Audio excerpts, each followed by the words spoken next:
میرے صاحب حیثیت بھائی یہ کیوں نہیں سوچتے؟ میری ریڑھ کی ہڈی میری غیرت کا سودا کرنے کے بجائے عقل سے کام کیوں نہیں لیتے؟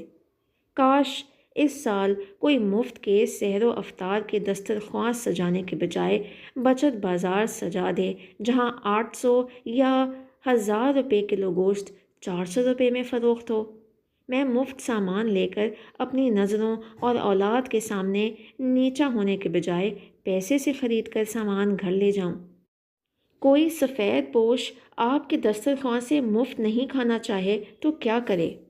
خدا را آپ سے ہمدردانہ درخواست ہے کہ اس بار سڑکوں پر افطار مفت بانٹنے کے بجائے بچت بازار سجا لیں، ہر علاقے، ہر روڈ پر، تاکہ میرے جیسے سفید پوش لوگ جو کسی ادارے کے دسترخوان سے مفت کی شتر مرغ کڑھائی کھانے کے بجائے پیسے دے کر اپنے بیوی بچوں کے لیے گوشت، سبزی، پھل، اناج سب لے جائیں۔